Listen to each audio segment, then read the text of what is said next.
السلام علیکم. د کهف سورت د تفسیر او ترجمې لړۍ ته ښه راغلاست. دا یې شپږمه برخه ده. په دې برخه کې د کهف سورت له 50 تر 60 آیت یعنی 10 آیتونو ترجمه او تفسیر درته کوم. 50 آیت د آدم علیه السلام، ملائکو او ابلیس په اړه دی. لومړی درته آیت تلاوت کوم او بیا د آدم علیه السلام او ابلیس علیه اللعنه کیسه درته د دې آیت په تفسیر کې بیانوم. دا کیسه واورئ، ډېره مهمه ده. أعوذ بالله من الشيطان الرجيم. بسم الله الرحمن الرحيم. وإذ قلنا للملائكة اسجدوا لآدم فسجدوا إلا إبليس كان من الجن ففسق عن أمر ربه أفتتخذونه وذريته أولياء من دوني وهم لكم عدو بئس للظالمين بدلا. وإذ یاد کړه هغه وخت ای پیغمبر صلی الله علیه وسلم، قلنا للملائکة اسجدوا، مونږ وویل ملائکو ته چې سجده وکړئ، آدم علیه السلام ته. فسجدوا، نو ټولو سجده وکړه، الا مگر سجده ونه کړه ابلیس کان من الجن، دی و د پیریانو له ډلې، ففسق عن امر ربه، نو ځکه دی د خپل رب د حکم له منلو ووت. افتتخذونه وذريته اولیاء من دوني وهم لكم عدو، نو ای خلکو، ای انسانانو، آیا تاسې له ما څخه پرته هغه او د هغه زوزات خپل سرپرستان نیسئ؟ شیطان او د هغه ډله او د هغه پلویان او هر څه خپل سرپرستان نیسئ، ملګري نیسئ، لاره نیسئ. وهم لکم عدو، په داسې حال کې چې هغوی ستاسې دښمنان دي. بئس للظالمین بدله، ډیره ناوړه بدله ده چې ظالمان یې غوره کوي. دغه ظالمان چې د شیطان لاره نیسي، ډیره بده بدله به دوی ولري. تفسیر. د دې آیت په تفسیر کې درته د آدم علیه السلام او شیطان ترمنځ د پیښې د کیسې لنډیز بیانوم چې څه وشول د دوی ترمنځ چې کله د شیطان او آدم علیه السلام دښمني پیل شوله. کله چې الله پاک د آدم علیه السلام د خلق کولو یا د پیدا کولو اراده لرله، ملائکو ته خبر ورکړ چې زه په ځمکه کې یو خلیفه پیدا کوم. ملائکو الله پاک ته عرض وکړ، آیا په ځمکه کې داسې څوک ټاکي یا داسې څوک پیدا کوي چې فساد به کوي او وینې به تویوي؟ په داسې حال کې چې ستا حمد او ثنا او تسبیح خو موږ کوو، یعنی موږ ستا فرمان منونکي یو او ستا ثنا بیانونکي یو مخلوق یو، نو داسې یو مخلوق ته څه اړتیا ده چې په ځمکه کې به فساد کوي او وینه به تویوي؟ الله پاک ملائکو ته په ځواب کې وایي چې زه په هغه څه ډېر ښه پوهیږم چې تاسې پرې نه پوهیږئ. یعنی تاسې نه پوهیږئ چې زما اراده څه ده او زه به څه رقم مخلوق پیدا کوم په ځمکه کې. زه پوهیږم، تاسو نه پوهیږئ. اوس پوښتنه دا ده چې ملایکې څنګه وپوهېدې چې د آدم علیه السلام نسل به فساد کوي او وینه به تویوي؟ علما ورته ډېر احتمالات بیان کړي دي. یو دا چې ښایي ملایکو پر ځمکه د پخوانیو مخلوقاتو لکه پیریانو، کړنو او نورو عملونو باندې قیاس کړی وي چې تر انسانانو پخوا پیدا شوي او ورانکاري یې کړې وي. دویم دا چې ښایي الله پاک چې کله ملایکو ته د آدم علیه السلام د پیدا کولو خبر ورکړی وي، د ده اوصاف او نور جزئیات یې ورته بیان کړي وي او معلومات یې ورکړي وي چې دی به څنګه خلیفه وي او نسل به یې څنګه ژوند کوي او څنګه به دوی ژوند لري او څنګه به نور سیستمونه یې د دوی، الله پاک به دوی پوهولی وي. نو ځکه ملایکو دغه استدلال کړی. د شیطان په اړه د قرآن کریم د ډیرو آیتونو دلالت دا دی چې دی د پیریانو له ډلې و. ځینې بیا وایي شیطان د ملایکو استاذ و، ځینې وایي چې د ملایکو له ډلې و. خو د قرآن کریم آیتونه په دې باندې واضحا دلالت کوي چې شیطان د پیریانو له ډلې و او له اوره الله پاک پیدا کړی دی. همدغه آیت چې موږ تاسې ولوست پکې راغلی و چې کان من الجن ففسق عن امر ربه، دی د پیریانو له ډلې و چې د خپل رب له امر څخه یې سرکشي وکړه یا ووته. شیطان له اوره پیدا شوی او ملایکې له نوره. د قرآن کریم ډېر آیتونه په همدې ټینګار کوي چې پیریان الله پاک له اوره پیدا کړي او ملایکې له نوره. نو په دې اساس شیطان د پیریانو له ډلې دی او ملایکو سره یو ځای شوی و او الله پاک د ته امر وکړ چې آدم علیه السلام ته سجده وکړي. کله چې الله پاک آدم علیه السلام له خاورې او له اوبو څخه جوړ کړ او په هغه کې خپل روح پوه کړ، کله چې روح د آدم علیه السلام له سر نه پښو لوري ته روان شو، مخکې له دې چې پښو ته یې ورسیږي، آدم علیه السلام د راپاڅېدو هڅه وکړه. ځکه قرآن کریم کې الله پاک فرمایي چې خلق الانسان من عجل. په بل آیت کې الله پاک فرمایي وکان الانسان عجولا، انسان عجله کوونکی و یا دی. کله چې د آدم علیه السلام پیدایښت او خلقت بشپړ شو، الله پاک ملائکو او ابلیس ته امر وکړ چې آدم علیه السلام ته سجده وکړي. ټولو ملائکو سجده وکړه پرته له ابلیس علیه اللعنت. ابلیس آدم علیه السلام ته له سجدې انکار وکړ. قرآن کریم کې الله پاک د ابلیس علیه اللعنه استدلال موږ ته ښیي چې د ولې سجده ونه کړه او څه یې وویل. الله پاک ورته ویل چې ولې د سجده ونه کړه. دی څه وایي په دې اړه؟ د قرآن کریم د الاعراف سورت په 2 آیتونو کې درته ترجمه کوم چې دا داستان په خپله بیانېږي چې ابلیس ولې سجده ونه کړه. ولقد خلقناكم ثم صورناكم ثم قلنا للملائكة اسجدوا لآدم فسجدوا إلا إبليس لم يكن من الساجدين. وای موږ ستاسې د پلار یعنی آدم علیه السلام هستونه یا پیدا کونه یا خلقت پیل کړ، بیا مو ستاسو د پلار صورت جوړ کړ، بیا مو پرښتو ته امر وکړ چې آدم علیه السلام ته سجده وکړئ. په دې امر سره ټولو سجده وکړه، خو ابلیس سجده ونه کړه، ځان یې سجده کوونکو کې شامل نه کړو. الله پاک ترې وپوښتل قال ما منعك الا تسجد اذ امرتك قال انا خیر منه خلقتني من نار وخلقته من طين. الله پاک پوښتنه وکړه له شیطان نه ته څه شي له سجدې کولو منع کړي ای ابلیسه کله چې ما درته امر کړی و چې آدم ته سجده وکړه.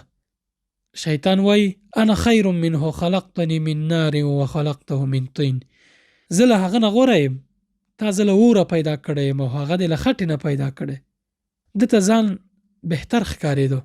الله پاک ته ویل چې دغه آدم نه خو زه ښه یم، زه له اوره پیدا شویم، دا دې له خټې پیدا کړی، غوښین انسان دی، دی به څه شي، زه له اوره پیدا شوی یم، نو زه بهتر یم تر ده، ولې زه دته سجده وکم.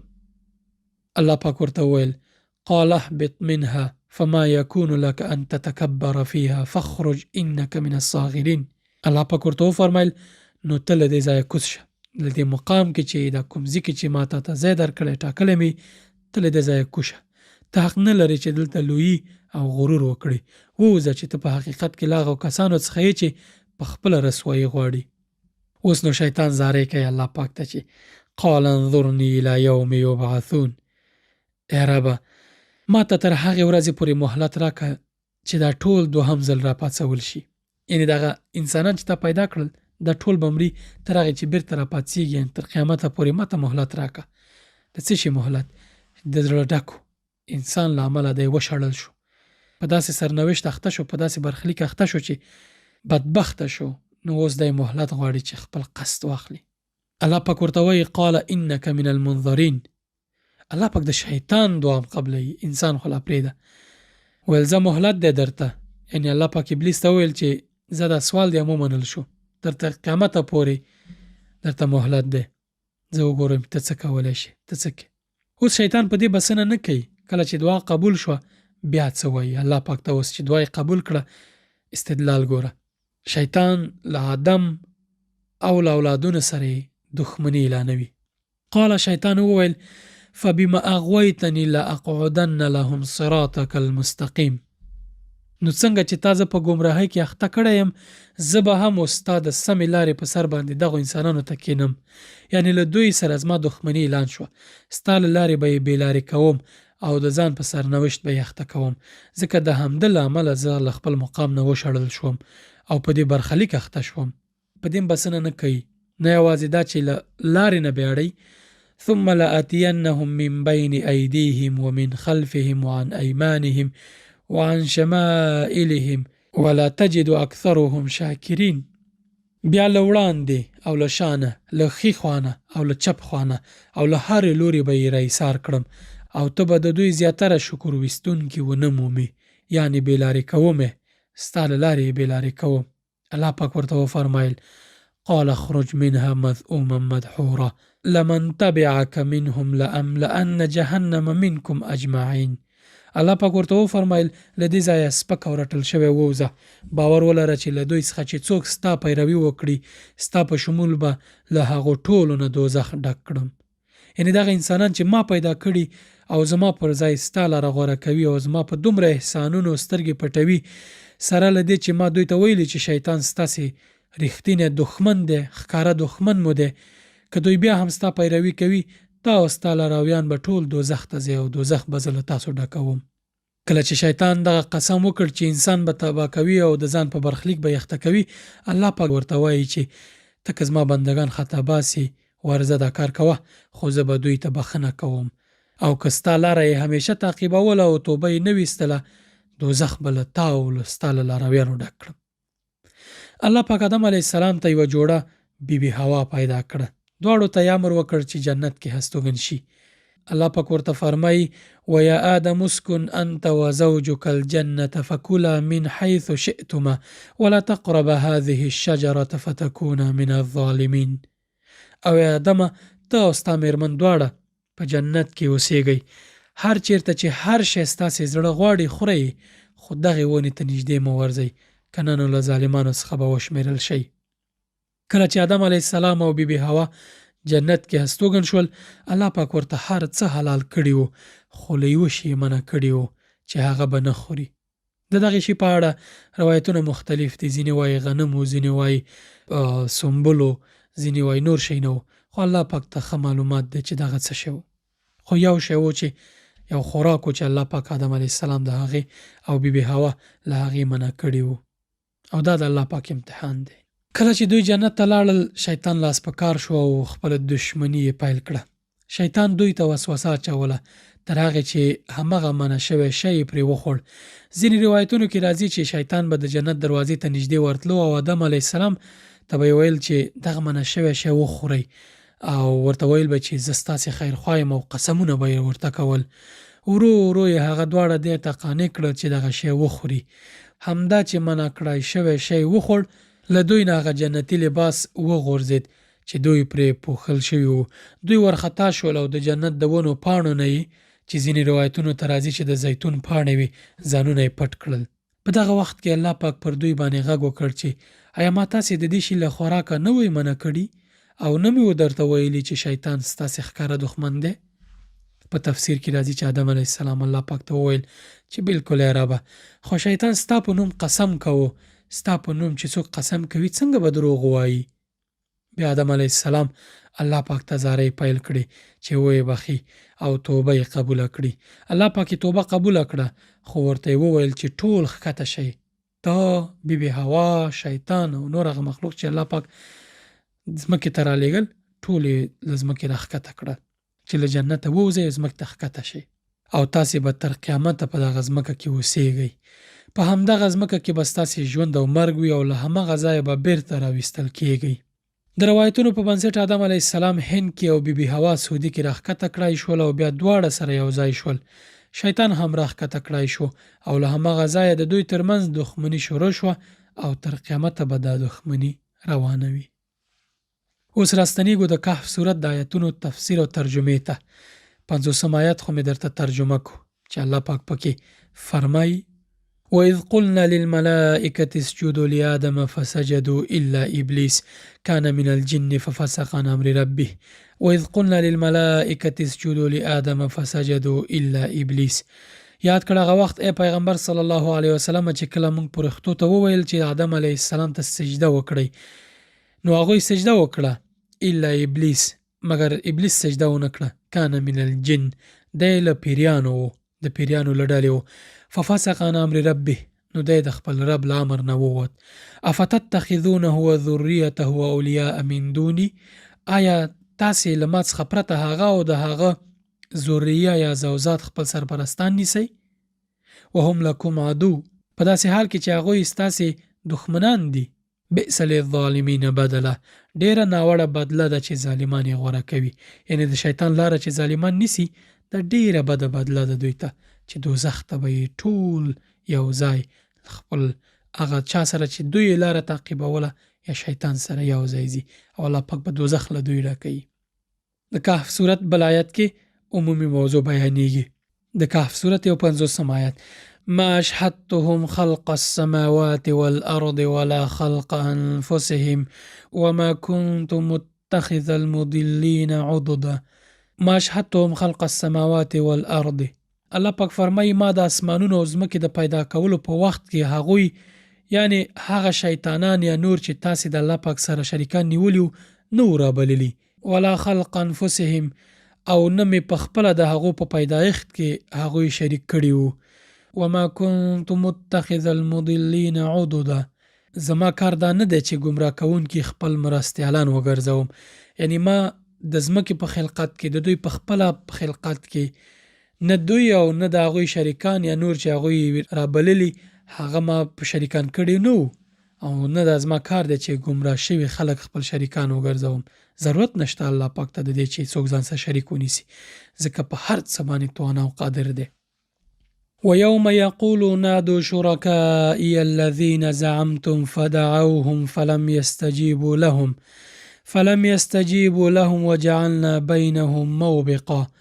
او دغه کسان به په قیامت کې دغه د ابلیس لارویان او دغه ټول چې ګمراهان دي په قیامت کې به څه وکړي دوی چې کله د دوی رب ورته ووایي نادوا شرکائي الذین زعمتم، هغه هستی راوبولئ چې هغه مو له ما سره شریکان ګڼلي وو چې اوس مو رانه خلاص کړي. فدعوهم، نو دوی به هغه وبلي راوبه غواړي. فلم یستجیبوا لهم، خو هغوی به دوی ته مرستې ته رانشي. لکه دغه عیسویان چې نعوذ بالله عیسی علیه السلام خپل خدای بولی، شریک کوي، الله پاک سره شریک کوي، یا یهودو چې به نور دغه کو، عزیر نعوذ بالله عزیر به دغه کو شریک نیو الله پاک سره، دا ټول به راوبلل شي. الله پاک به راوی غواړي چې راوی غواړي هغوی به چوپې مرسته به نشي کولی.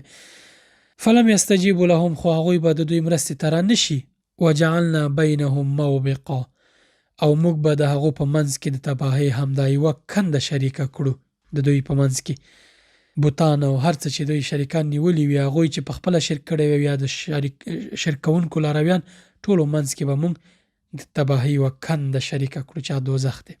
ورأى المجرمون النار فظنوا أنهم مواقعوها ولم يجدوا عنها مصرفا.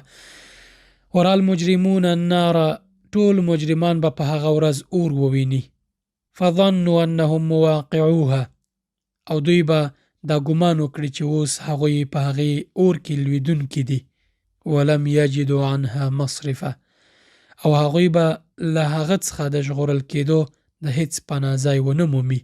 یعنی دوی به ویني چې په اور کې دننه کېږي، اور ته ورغورځول کېږي، خو هیڅ ځای به ونه مومي چې دوی پناه واخلي پکې. ولقد صرفنا في هذا القرآن للناس من كل مثل وكان الإنسان أكثر شيء جدلا. ولقد صرفنا في هذا القرآن للناس من كل مثل، او موږ په دې قرآن کې خلک په هر ډول مثالونو تکرارولو سره وپوهول. وكان الإنسان أكثر شيء جدلا، خو انسان ډیر زیات جګړه مار جدل کوونکی دی. یعنی لوی قرآن په څومره مختلفو عنوانونو او قسم دلایلو او مثالونو سره خلک په رښتیا خبرو پوهوي، مګر انسان داسې جګړه کوونکی او جګړه مار دی چې په صاف او سمه خبره کې هم کږې وږې خبرې پیدا کوي او د بې ځایه دلایلو راوړلو څخه لاس نه اخلي او تل جنګ او جګړه کوي. کله چې په خبرو او جګړو سره څه ونه شي کړی، نو په بیکار او چټي غوښتنو باندې لاس پورې کوي چې هغه او دغه شی راونه ښیي، نو زه به یې ونه منم، لکه څنګه چې به مشرکینو او کفارو کول. وما منع الناس أن يؤمنوا إذ جاءهم الهدى ويستغفروا ربهم إلا أن تأتيهم سنة الأولين أو يأتيهم العذاب قبلا. وما منع الناس أن يؤمنوا، او څشي انسانان د خلق منع کړل چې ایمان راوړي. إذ جاءهم الهدى، کله چې دوی ته هدایت راغی، کله چې الله پاک دوی ته د ایمان راوړلو هدایت راولېږه. ويستغفروا ربهم، او دا چې له خپل رب نه بخښنه وغواړي. که بخښنه وغواړي الله پاک به ورته بخښنه وکړي، نو دوی څه شي منع کړل له دې نه. ويستغفروا ربهم، او چې بخښنه وغواړي له خپل رب نه. الا ان تأتيهم سنة الاولین، مګر دا چې له دې پرته نور هیڅ نه دي چې له هغو سره همامغه څه وشي چې له مخکینیو قومونو سره شوي دي. او یأتیهم العذاب قبلا، یا دا چې هغوی عذاب مخامخ راتلونکی وویني، بیا به دوی ته معلومات وشي. یعنی دوی ته کوم شی انتظار نه دی پاتې مګر همدا چې پخوانیو قومونو په شان هلاک او فنا شي، یا د قیامت عذاب په خپلو سترګو وویني، بیا به دوی وایي چې ولې موږ منع شوي وو، یا د قیامت عذاب په خپلو سترګو وویني. وما نرسل المرسلين إلا مبشرين ومنذرين ويجادل الذين كفروا بالباطل ليدحضوا به الحق واتخذوا آياتي وما أنذروا هزوا. وما نرسل المرسلين إلا مبشرين ومنذرين، موږ پیغمبران له دې کار نه پرته د کوم غرض لپاره نه ولیږلي چې هغوی د زیری ورکولو او اخطار ورکولو دنده سرته ورسوي. ويجادل الذين كفروا، خو د کافرانو حال دا دی چې هغوی د باطل وسله راخیستې ليدحضوا به الحق، او د حق د ټیټولو هڅه کوي. واتخذوا آیاتي وما انذروا هزوا، او هڅه کوي هغوی زموږ آیتونه او هغه اخطارونه چې ورکړل شوي ټوکې وګڼي یا یې ټوکې ګڼلي دي. ومن أظلم ممن ذكر بآيات ربه فأعرض عنها ونسي ما قدمت يداه إنا جعلنا على قلوبهم أكنة أن يفقهوه وفي آذانهم وقرا وإن تدعوهم إلى الهدى فلن يهتدوا إذا أبدا. ومن أظلم ممن ذكر بآيات ربه، او لا هغه چانه غټ ظالم بل څوک دی چې هغه ته د هغه پروردګار د آیتونو په اورېدو نصیحت وشي، فأعرض عنها، او دی ترې مخ واړوي. ونسي ما قدمت یداه، او هغه څه یې هیر کړي دي چې د ده لاسونو هغه ترسره کړي دي، یعنې کړه وړه خپل هیر کړي دي، مخ یې اړولی دی له قرآن نه. إنا جعلنا على قلوبهم أكنة أن يفقهوا وفي آذانهم وقرا، او موږ د دوی په زړونو پرده اچولې او غوږونه مو ورته داسې درانه کړي دي چې اوس له سره حق پرې نشي اورېدلی او بیخي مسخه شوي دي، او د دوی په غوږونو باندې پردې دي. وإن تدعوهم إلى الهدى فلن يهتدوا إذا أبدا، او که ته دوی متوجه کوي هدایت ته یا نیکې لارې ته، نو څنګه به دوی متوجه شي؟ فلن يهتدوا اذا ابدا، او دوی هیڅ کله نه متوجه کیږي. ته که کوشش هم کوي چې دوی متوجه کړي، دوی هیڅ کله نه متوجه کیږي.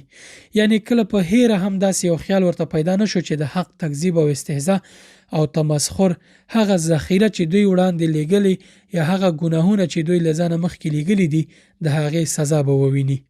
د دوی د باطلو جګړو په حق پورې د ملنډو له سببه موږ د دوی په زړونو پردې واچولي او غوږونو مو ورته داسې درانه کړل چې اوس له سره حق پرې نشي اورېدلی او بیخي مسخه شوي دي. نو بیا که دوی د حق په لوري متوجه کیږي نو څنګه به متوجه شي، او که د انجام او عاقبت په طرف فکر کوي نو څنګه به یې وکړي. د داسې بدبختانو څخه له سره دا هیله توقع نشي کیدای چې پر سمه لیاره به راشي. وربک الغفور ذو الرحمه لو يؤاخذهم بما كسبوا لعجل لهم العذاب بل لهم موعد لن يجدوا من دونه موئلا. وربک الغفور ذو الرحمه، ستا رب چې دی خورا بخونکی او رحم کوونکی دی. لو يؤاخذهم بما كسبوا لعجل لهم العذاب، که د دوی په کړو وړو باندې د دوی مؤاخذه وکړي او راوینیسي او یا د دوی مؤاخذه غوښتلی، نو سمدلاسه به یې عذاب ورکړی و یا سمدلاسه به دوی ته عذاب لیږلی و. بل لهم موعد لن یجدوا من دونه موئله، خو د دوی لپاره د وعدې یوه نیټه ټاکل شوې ده او دوی به له هغه نه د ځان ژغورلو او تېښتې هیڅ لار ونه مومي. وتلك القرى أهلكناهم لما ظلموا وجعلنا لمهلكهم موعدا. وتلك القرى أهلكناهم لما ظلموا، او دا په عذاب اخته شوي کلي ستاسې تر نظر لاندې موجود دي، دوی چې کله ظلم وکړ. وجعلنا لمهلكهم موعدا، نو موږ دوی هلاک کړل او د دوی هر یو د هلاکت لپاره موږ نیټه ټاکلې وه. یعنې د عاد او ثمود خراب او ویجاړو کلیو ته وګورئ چې د هغوی واقعات مشهور او معروف دي.